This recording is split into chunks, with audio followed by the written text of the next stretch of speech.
صبح کا وقت تھا۔ سورج کی روشنی آب و تاب سے پھیلی تھی۔ اس وقت حویلی میں سناٹا تھا۔ ارحام خانزادہ لیپ ٹاپ پر مصروف تھا۔ ماتھے پر گہرے بل تھے جو اس کے غصے میں ہونے کا پتہ دیتے تھے۔ اس کی نیچر ایسے ہی تھی، سخت، غسیل اور اکڑو۔ ہر کوئی اس سے بات کرنے سے ڈرتا تھا۔ غصے سے وہ کھڑا ہوا تھا، لیپ ٹاپ کو ایک جھٹکے سے سائیڈ میں پھینکا۔ گاڈ ڈیم، میں تمہیں چھوڑوں گا نہیں، وہ جھنجھلایا۔ اپنے آپ کو ٹھنڈا کرنے کے لیے اپنے کمرے کی گلاس وال کی جانب آیا۔ گلاس وال کے اوپر سے پردے ہٹائے اور گلاس وال پر ہاتھ رکھ کر کھڑا ہو گیا۔ نظر سامنے گارڈن پر مرکوز تھی۔ شاید یہ حسین منظر اس کے غصے کو کچھ ٹھنڈا کر دیتا، پر اسے تو کوئی منظر حسین ہی نہیں لگتا تھا۔ ہمہ وقت آنکھوں میں غصے کا تاثر رہتا تھا جس سے لوگ خائف رہتے تھے، لیکن اچانک اس کی نگاہ حویلی کے گارڈن میں لہراتے گلاب پر پڑی۔ وہ سرخ سفید سا گلاب، وہ بے اختیار اسے دیکھی گیا۔ وہ گلاب کوئی اور نہیں بلکہ مہر فاطمہ تھی، حویلی کی خاص ملازم کی بیٹی، جسے حویلی میں سب بیٹی ہی سمجھتے تھے۔ وہ اس حویلی میں ایسے رہتی تھی جیسے یہ حویلی اس کی ہو۔ اس وقت وہ گنگناتے ہوئے پودوں کو پانی دے رہی تھی۔ اس کو دیکھتے دیکھتے کب ارحام خانزادہ کے ہونٹ مسکرانے لگے تھے وہ نہیں جانتا تھا۔ وہ اپنی مسکراہٹ سے خود بھی انجان تھا۔ وہ عالی شان شخصیت کا مالک، جس کے پیچھے بڑی بڑی امیر گھرانے کی لڑکیاں دیوانی تھیں اور صرف اس کی ایک نظر کو ترستی تھیں۔ وہ ملازم کی بیٹی کو گہری نظروں سے دیکھ رہا تھا۔ کاش وہ کسی کو بتا سکتا کہ اس نے بھی زندگی میں حسین مناظر دیکھے تھے، اور وہ حسین مناظر صرف مہر فاطمہ کے گرد گھومتے تھے۔ پر اچانک اس کے ماتھے پر بل پڑے۔ جب اس نے دیکھا وہاں پودوں کو پانی ڈالتا مالی بار بار پلٹ کر مہر فاطمہ کو دیکھ رہا تھا، جو پیچھے پودوں کو پانی دے رہی تھی۔ ماتھے پہ گہرے بل پڑے، مٹھیاں بھیج گئیں۔ غصہ مہر فاطمہ پر تھا۔ آخر وہ کیوں خود سے اتنا انجان تھی؟ اب وہ چھوٹی بچی تو نہیں تھی، جوان تھی۔ کیا اسے خبر نہیں تھی کوئی اسے کیسے دیکھتا تھا؟ ارحام خانزادہ نے غصے سے کمرے کے دروازے کی جانب قدم بڑھائے، ملازمہ کو آواز لگائی اور بلیک کافی لانے کا حکم دیا۔ وہ جانتا تھا کافی لے کر مہر فاطمہ ہی آئے گی۔ اب وہ بے چینی سے کافی کا انتظار کر رہا تھا۔ کمرے میں اضطرابی کیفیت میں ادھر سے ادھر ٹہلتے غصہ مزید بڑھنے لگا تھا، جب دروازے پر دستک ہوئی۔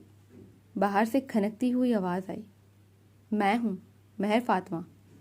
اس نے ابھی اندر آنے کا پوچھا بھی نہیں تھا جب ارحام نے اسے اجازت دی۔ آ جاؤ۔ لہجے کو نرم رکھنے کی حد الامکان کوشش کی۔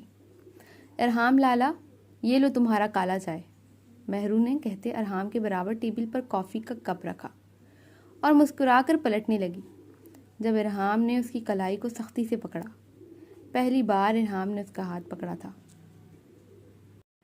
اگر یہ پکڑ مہروز کی ہوتی تو وہ اتنا محسوس نہ کرتی، کیونکہ مہروز کئی بار مذاق میں اس کا ہاتھ پکڑ چکا تھا۔ پر ارحام تو مخاطب ہی نہیں ہوتا تھا، کجا کے ہاتھ پکڑنا، وہ بھی اتنی سختی سے۔ اس کی پکڑ میں کچھ ایسا خاص ضرور تھا کہ وہ گھبرائی تھی۔ میرا ہاتھ چھوڑیں ارحام لالا، وہ گھبرا کر پیچھے ہونے لگی تھی۔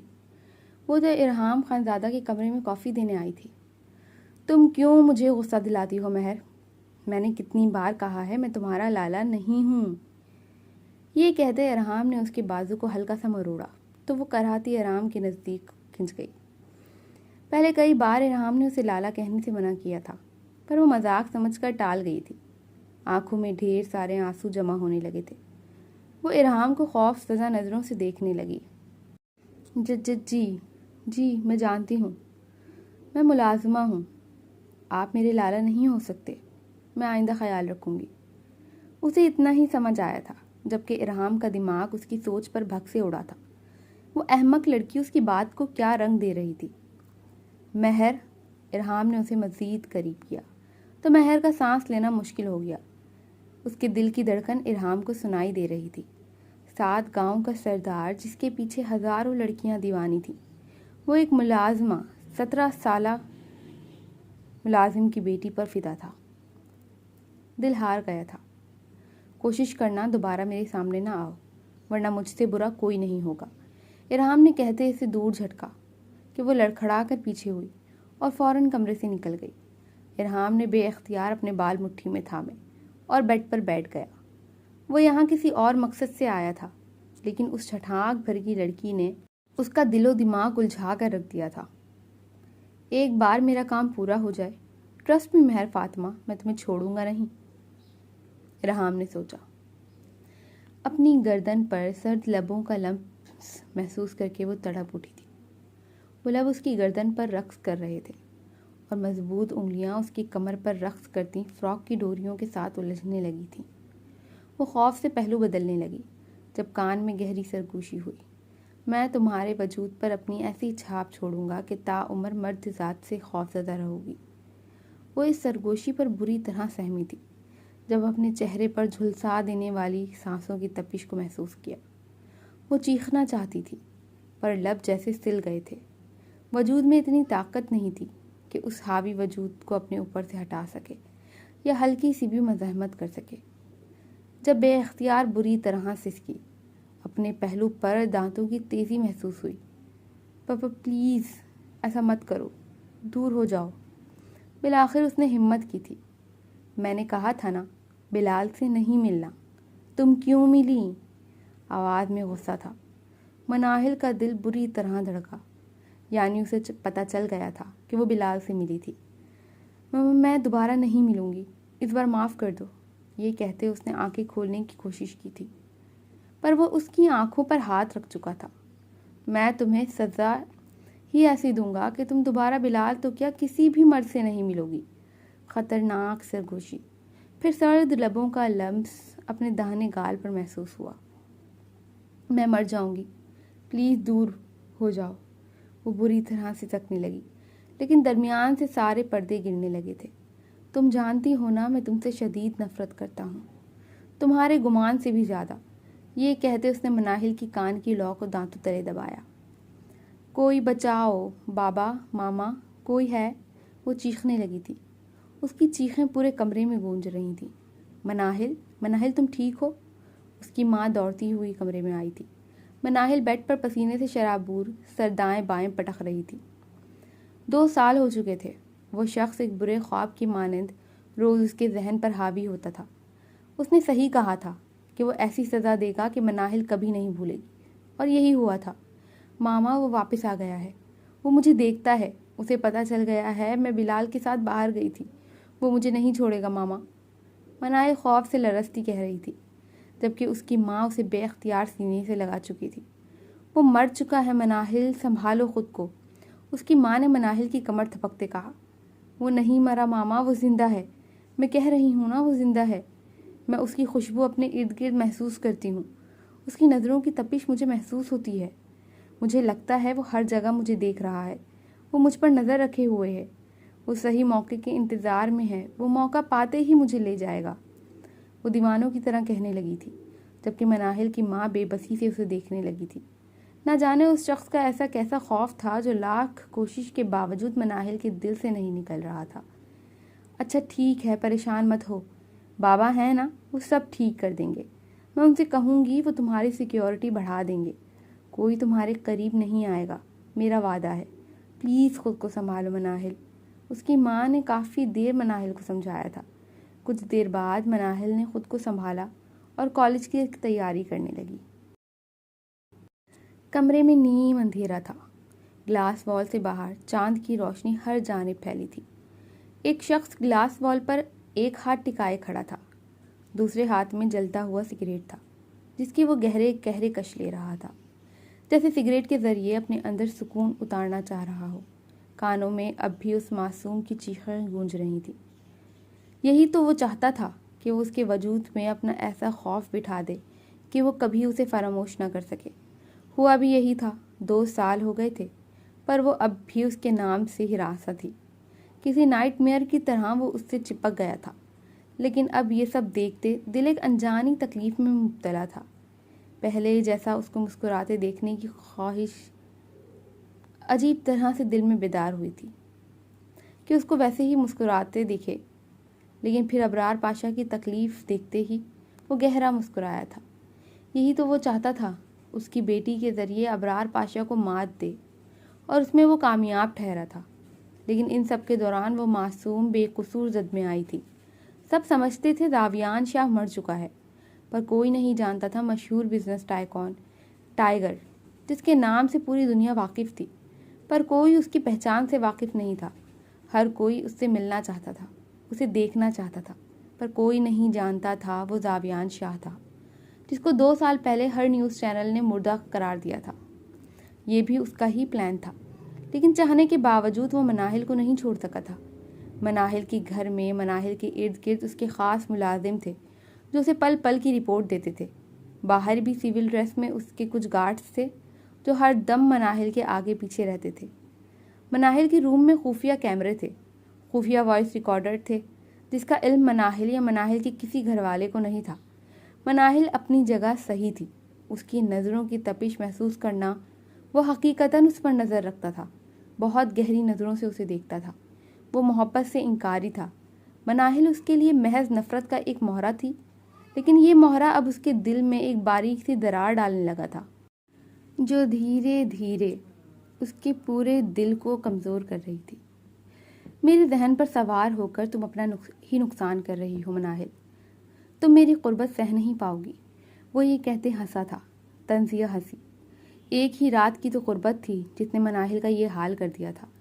جلتی سگریٹ کو اس نے اپنی 2 انگلیوں کے درمیان مسلا تھا اور پھر اپنی انگلی پر لگی خاک کو دیکھا تھا۔ ابرار پاشا، ابھی تو گیم شروع ہوا ہے، میں تمہیں بھی بالکل ایسے ہی مسلوں گا، بالکل ایسے ہی۔ سرگوشی نما سی دھمکی۔ یہ دھمکی دیتے اس نے ایک مرتبہ پھر مناہل کو سوچا تھا۔ مناہل کا نازک حسین سراپا، معصوم چہرہ، کانپتے لب، لرزاں پلکیں، گالوں پر چمکتا سیاہ تل، شہد رنگ بے بس آنکھیں۔ مناہل کا ایک ایک نقش اس کے ذہن میں نقش تھا، پر وہ انجان تھا۔ جس جذبے کو نفرت کا نام دیتے وہ مستقل نظر انداز کر رہا تھا، وہ جذبہ اسے سر تا پیر اپنے اندر لپیٹنے لگا تھا۔ وہ مناہل کو ابرار پاشا کی کمزوری سمجھا تھا، پر اس بات کا اندازہ نہیں تھا کہ وہ خود اسے اپنی سب سے بڑی کمزوری بنا بیٹھے گا۔ اے چھوٹی، آنسو صاف کرتی وہ لانچ سے باہر نکلی تھی جب اندر آتے مہروز خانزادہ سے ٹکرائی۔ مہروز اس حویلی کا سب سے چھوٹا اور لاڈلا لڑکا، حویلی کے اندر چلبلا شرارتی، سب کا دل بہلانے والا، مگر حقیقی دنیا میں ایک ڈیول۔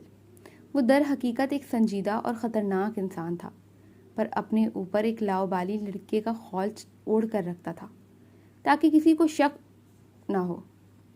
جی لالا، نہیں بلکہ سوری سر، وہ فوراً جملہ درست کرنے لگی جب مہروز نے آنکھیں چھوٹی کر کے دیکھا۔ دماغ درست ہے؟ اچھمبے سے پوچھا۔ مہرو نے ایک نظر مہروز کو دیکھا، آنکھوں میں ڈھیر سارے آنسو بھرے تھے جو گرنے کو بےتاب تھے۔ اگلے پل وہ چہرہ موڑتی وہاں سے جانے لگی جب مہروز نے اس کی کلائی پکڑ کر اسے روکا۔ کیا مسئلہ ہے بھائی؟ یہ منہ کیوں بنایا ہوا ہے اور یہ بڑی بڑی آنکھوں میں سیلاب کیوں ہیں؟ مہروز کا کہنا تھا کہ مہرو کی آنکھوں سے آنسو گرنے لگے۔ وہ ہاتھ کی پشت سے بے دردی سے آنسو پونچھنے لگی، جبکہ اوپر کھڑکی پر کھڑے ارحام کی آنکھیں سرخ پڑی تھیں۔ مہروز کا مہرو کا ہاتھ پکڑنا اسے سخت ناگوار گزرا تھا۔ چھوڑے ہمیں، چھوڑے میرا ہاتھ، آپ ہمارے لالا نہیں ہیں، مہرو نے ہاتھ جھٹکتے کہا۔ اگر سیدھی طرح نہیں بتایا کیا مسئلہ ہے تو سوئمنگ پول میں پھینک دوں گا، مہروز نے غصے سے کہا۔ تو مہروز اس کی بھرنے لگی۔ آپ ہمارا لالا نہیں ہیں کیونکہ ہم غریب ہے اور ملازم کا بیٹی ہے، ہم کم حیثیت کم ذات ہے، اور آپ سردار خاندان سے۔ مہرو کی بیتو کی بات پر مہروز نے آئی برو چکا کر اسے دیکھا۔ اور یہ نیک باتیں آپ کی چھوٹی سی کھوپڑی میں کیسے آئیں؟ مہروز نے سوال کیا۔ ارحام لالا نے کہا ہے، انداز شکایت کرنے والا تھا۔ اوپر کھڑے ارحام کا صبر جواب دینے لگا تھا۔ وہ اتنی دیر سے مہروز سے کیا باتیں کر رہی تھی؟ اس کی بے تکلفی شدید کھلی تھی۔ دل کیا اسے اٹھا کر اسٹور روم میں بند کر دے۔ ارحام بھائی نے تم سے یہ کہا ہے کہ تم کم حیثیت اور کم ذات ہو، اس لیے لالا نہیں کہہ سکتی؟ وہ بے یقینی سے پوچھ رہا تھا۔ ارحام جسے ضروری بات کرنے کی فرصت نہیں ہوتی تھی، اس نے مہرو سے اتنی غیر ضروری بیتو کی بات کی، یقین کرنا مشکل تھا۔ تو آپ کو کیا لگتا ہے ہم جھوٹ بول رہا ہے؟ مہرو کا سفید چہرہ جو رونے کے باعث سرخ پڑا تھا وہ مزید سرخ ہوا۔ اچھا ٹھیک ہے، بہت غلط کہا ہے ارحام بھائی نے، پر میں ایسا نہیں سوچتا۔ تم مجھے لالا ہی کہا کرو، مجھے پسند ہے۔ مہروز نے نرمی سے مسکراتے کہا تو مہرو آنسو صاف کرنے لگی۔ ٹھیک ہے لالا، وہ کہتی وہاں سے چلی گئی تو مہروز اندر کی جانب بڑھ گیا۔ کیا ہو گیا ہے حویلی کے لوگوں کو؟ وہ ڈائننگ روم کی جانب بڑھا، اندر کوئی نہیں تھا۔ ملازمہ کو کافی کا کہتا وہ ایک کرسی گھسیٹ کر بیٹھ گیا۔ انگلیاں موبائل کی اسکرین پر رکھساں تھیں۔ لگتا ہے آج کل کوئی کام کاج نہیں ہے تمہارے پاس، بہت فارغ ہو، اندر داخل ہوتے ارحام نے کہا۔ مہروز نے نظر اٹھا کر ارحام کو دیکھا۔ ہاں فی الحال تو فارغ ہوں، آپ بیٹھیں، مہروز نے مسکراتے کہا تو ارحام بھی وہیں بیٹھ گیا۔ گہری نظروں سے ارحام مہروز کو دیکھنے لگا۔ ایسے کیا دیکھ رہے ہیں؟ مجھے حیا آ رہی ہے، مہروز نے مسکراہٹ چھپاتے شرارت سے کہا۔ تمہیں شرم نہیں آتی؟ حویلی کے ملازمین کے ساتھ اس قدر بے تکلف ہوتے ہو؟ وہ تو نادان اور ناسمجھ ہے، پر تم کچھ عزت کا خیال کرو۔ ارحام کی بات پر مہروز ناسمجھی سے اسے دیکھنے لگا۔ میں کچھ سمجھا نہیں بھائی، آئیبرو چکائی مہروز نے۔ میں مہر فاطمہ کی بات کر رہا ہوں، اچھا خاصا بے تکلف ہو اس سے، کیا ماجرا ہے؟ ارحام کی بات کا مفہوم سمجھتے مہروز کو زوردار ٹھسکا لگا۔ خدا کا خوف کریں بھائی، چھوٹی بہن جیسی ہے، لیکن مجھے آپ کی سوچ جان کر بہت افسوس ہوا۔ آپ کو اسے وہ سب نہیں کہنا چاہیے تھا۔